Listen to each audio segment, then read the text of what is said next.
Hey, what's up, guys? Scott here, back once more with another video. I think I'm going to try to start doing these weekly if I have a topic that comes to mind.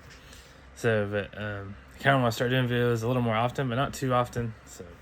But anyway, today I want to talk about, as we move into this next chapter of the MCU, the really culmination of the multiverse saga, because we know Doctor Doom is coming now, and we've had setups for the X-Men and stuff like that. So I want to take a look back through the MCU. 34 movies, and then quite a few Disney Plus TV shows. There's a lot of, that's a big universe to build, and they did it. They've done a great job with it. So I wanted to go back and made a list of my favorite moments from these 34 movies, and a couple from the shows, but most of these will be from the movies. So anyway, let's get started.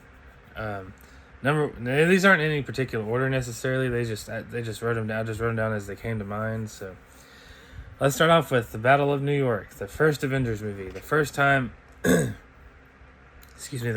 Avengers really came together as a team. Loki's coming down. He's bringing this Chitauri. He's bent on world domination. And so this is the first time the heroes had to come together to fight a bigger threat. Now Loki, having given this Chitauri army by Thanos, who is kind of just in the background at this point. He's not really introduced until the very end of the movie in the credit scene. But Loki's the main bad guy of this movie. So everything culminates in the Battle in New York, and first time the heroes come together and they fight. They fight and ultimately defeat Loki and the Chitauri. So that first ever big team up moment that we got in the MCU with the original 6: Iron Man, Thor, Captain America, Hawkeye, Black Widow, and Hulk. It'll always be a classic, because you wouldn't have what we have today in the MCU without that. If that first Avengers movie had not been a success, we wouldn't have what we have now. So, gotta give that credit. And the action is exciting in that movie. You have some cool team up moments. Every hero in that movie gets their moment to shine, and they all play a role. All the heroes play an important role in defeating Loki and the Chitauri. So, that Battle in New York absolutely is one of the best MCU moments. All right, next off we have.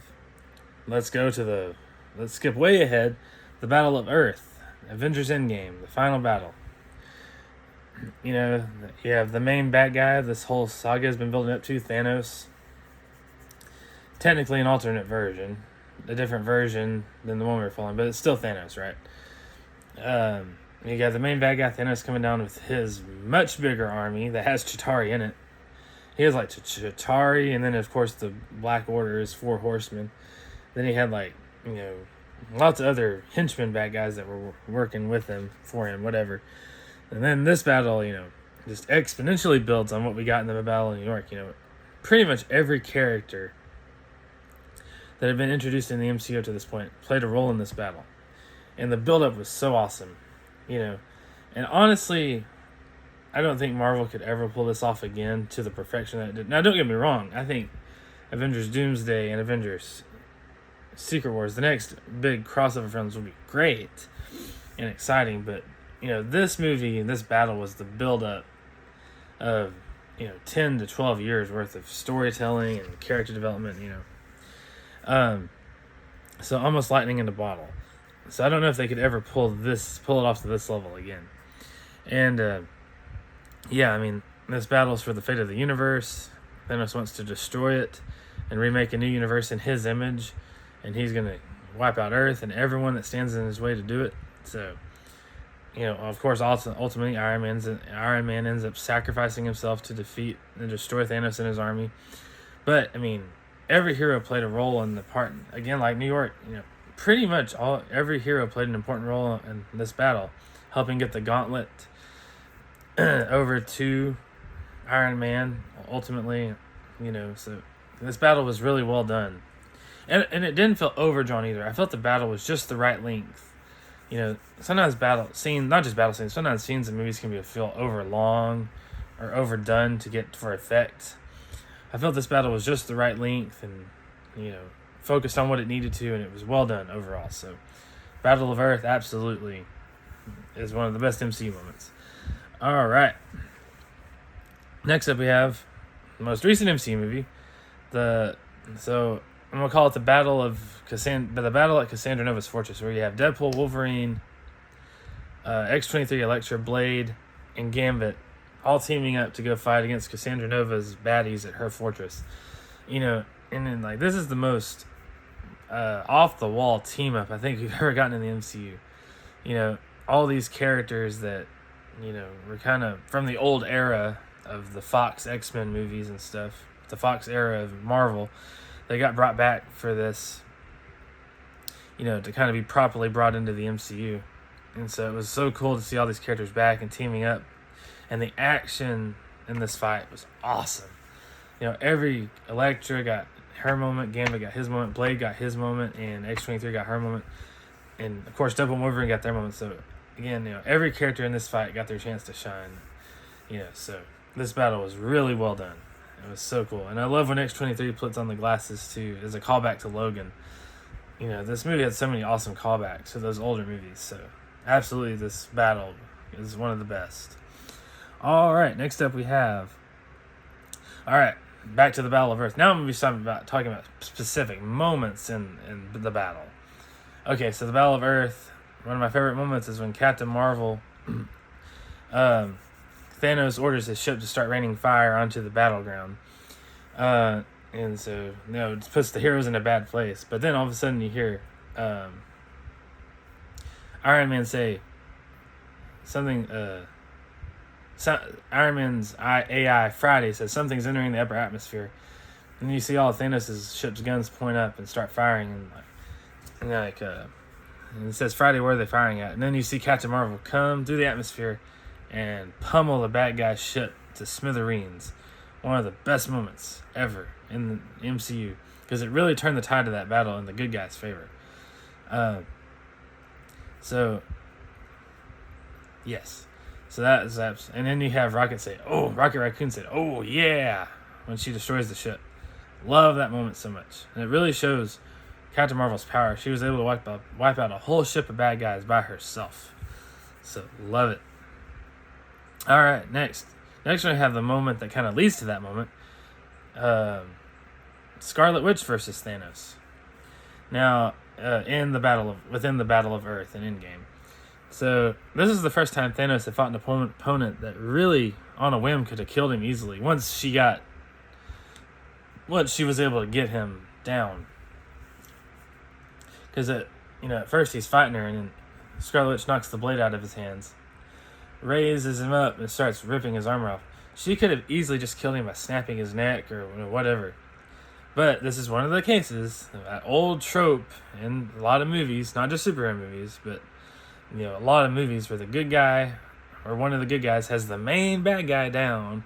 All she has to do is snap his neck. But no, because she wants him to suffer, and don't get me wrong, he deserves to be punished for what he's done and is going to do. But, you're in the middle of a battle.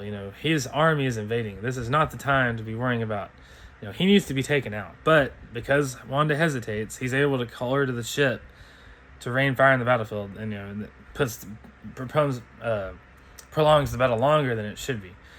So this is one of those cases where one of the good guys has your main bad guy down at their mercy, and all they have to do is do a thing and it'll be over. But nope, they had to hesitate. So, but that aside, it was still a cool fight because it was cool to see Wanda use her powers and stuff to have a Thanos face to one of the heroes that absolutely could easily kill him. So. All right. Next, we'll move on to the later part where Captain Marvel actually fights Thanos in the battle. And they have a pretty good tussle. And I think ultimately Captain Marvel would have won had Thanos not used the Power Stone and knocked her out of the battlefield. Because she was gaining the upper hand. Because he punches and headbutts her and it has no effect whatsoever. So Thanos basically had to cheat to beat her. So another hero that easily could have beaten Thanos if he hadn't cheated, basically. So, but that whole that whole fight was cool. I like them going at it for the gauntlet and stuff. All right, next we'll have a moment before the big fight at Cassandra Sorceress and Deadpool and Wolverine, where you have Logan, or this version of Logan, and X-23 by the campfire kind of talking.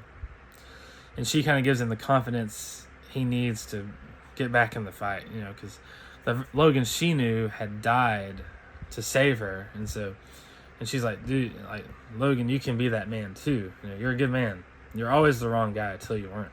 So that kind of gives him the fighting spirit he needs, and he ends up going with him to help out. So, love that scene between them. Oh man, okay, now we get to some fun stuff.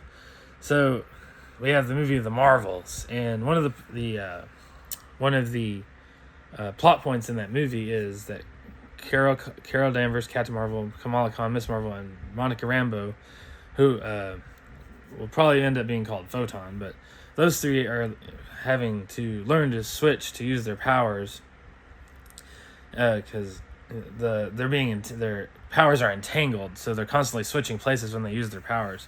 So they have to learn to work together to control that and use it to their advantage. And there's a scene in the movie, a training montage where they're kind of training together and working together. I like that scene because it shows them training and bonding and working together to use their powers. And it has some fun moments in it. So I like that training montage sequence a lot. And then onto that, the final battle in the Marvels, where all three of them fight Dar-Benn.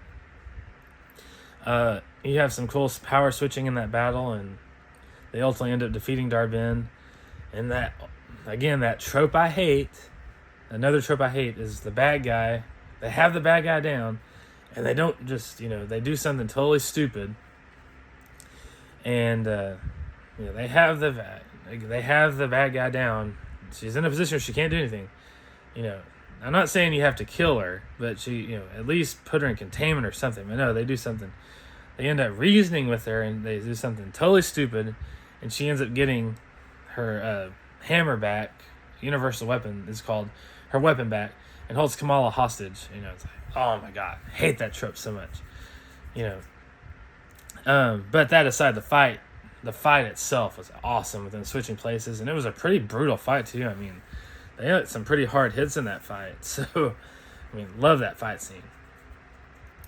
And now we move on to, I'm just gonna say, all of Drax's funny moments. Drax the Destroyer.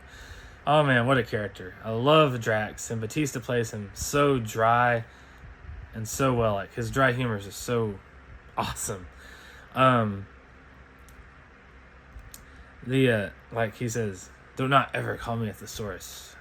Like, nothing goes over my head. I would catch it.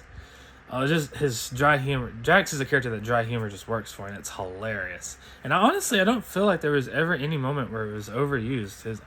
He was just always so deadpan, and it just worked for that character. So love Drax. All of his funny moments. Oh. Okay. Now we'll move on to Falcon and Winter Soldier with my guy Sam Wilson. So, this is the beginning of the Falcon and Winter Soldier TV series, where he has the shield, but he has not become Captain America yet. But he actually doesn't use the shield in this fight. But it's Sam Wilson versus George Batroc and the LAF, who is a group of mercenary bad guys, and they've kidnapped this one soldier, and they're on their. They've kidnapped this soldier, and they're trying to get him over the border. And so, if they can't get the soldier. If Sam can't get this guy back before they get to the border, then it's not going to be good. So, but the whole fight with him flying and using Red Wing and his suit and his wings and his strategic mind as Falcon to kind of take out these bad guys is awesome. Like and this is one where he does not. This is an instance where he does not hesitate to kill the bad guys. Like I think he outright shoots a guy and blows up a ship. Blows up a plane full of them after he rescues this guy. I mean, this is like one instance where I was like, oh yes, finally, someone that's not hesitant to take out the bad guys. So, not that Captain Marvel usually, or any of the Avengers usually are hesitant, but sometimes they just do it at the worst moments and are so stupid in what they try to do. But like with, again, like Scarlet Witch had Thanos in the air, all she had to do was snap his neck. The Marvels.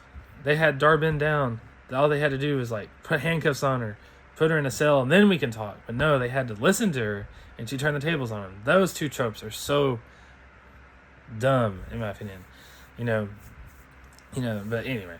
But this is one instance where Sam was like, nope, we got to take these guys out, and he does. And he rescues this guy. So, good job, Sam. Okay, next we have Tony Stark, Iron Man's funeral. Come on. I mean, after the big battle, he sacrifices himself. One of the main characters that the entire franchise has been built around made the ultimate sacrifice to defeat the main bad guy. I mean, come on. And there's another one. Iron Man, regardless of whether he died or not, I mean, Iron Man knew Thanos was not going to stop. He had to be taken out. So it's exactly what he did. So, and you could say that, in a way, that Scarlet Witch was responsible for Tony Stark's death if she had taken out Thanos when she had the chance. I mean, when the heroes hesitate to do what needs to be done, and it leads to other casualties, classic example, Batman and the Joker. How many times has the Joker been put in prison, and he constantly gets out and does his thing, and then you have heroes like there's an Elseworld story called Kingdom Come in DC, where this character named Magog, Magog actually kills the Joker, and it kind of paints him as the bad guy, and Superman, and he tells Superman and Batman and all them, like, look, I did what you guys hesitated to do, and I was held as a hero, and you got butt hurt because of that, went into hiding, So stuff like that, it's cool to see stories like that, where you have another character that comes along and does what the main heroes aren't ready to do, or don't do what needs to be done sometimes. So that's a cool thing. So anyway, but Iron Man's funeral was very well done. You had the way it was lined out, just so well done. Okay, next we have Steve Rogers giving Sam Wilson the shield.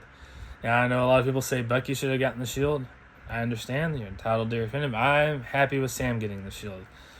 I think just because, in the MCU at least, because of Bucky's past as the Winter Soldier and all the damage he's done, not by choice, of course, but him being brainwashed, he still has that reputation on him. So, in my opinion, giving Sam the shield made more sense within the MCU continuity, because I don't think Bucky's quite ready for that yet. He's not ready to become that much of a full-fledged hero yet. He'll help out, but I think he still has a lot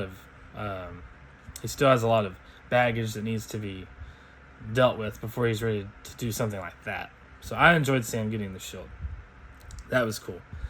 All right, next we have the Battle of Xandar, Guardians of the Galaxy, where they fight Ronan. That whole battle is exciting, because you have Ronan and his army invading, and then there's a good mixture of space combat and ground combat. So, that whole battle, kind of the first cosmic MCU movie that was totally set in space.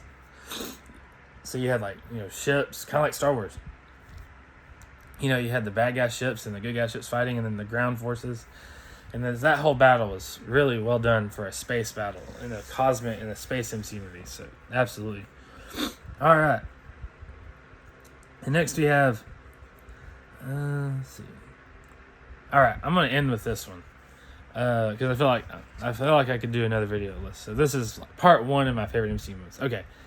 I end with Hawkeye and Kate Bishop versus the Tracksuit Mafia. So this is in the Hawkeye series where Clint kind of takes up Kate Bishop as his protege and starts training her. And the main bad guys of the series are the Tracksuit Mafia, who work for Kingpin. But the final battle between Kate Bishop and Hawkeye and the Tracksuit Mafia is really cool, because you get to really see them use their archery skills and different kinds of arrows. And it's really well done. You see how them fighting in an ice rink. It was a really well done fight, and it really showed the archery skills of Kate Bishop and Clint, Hawkeye. So they really did that well.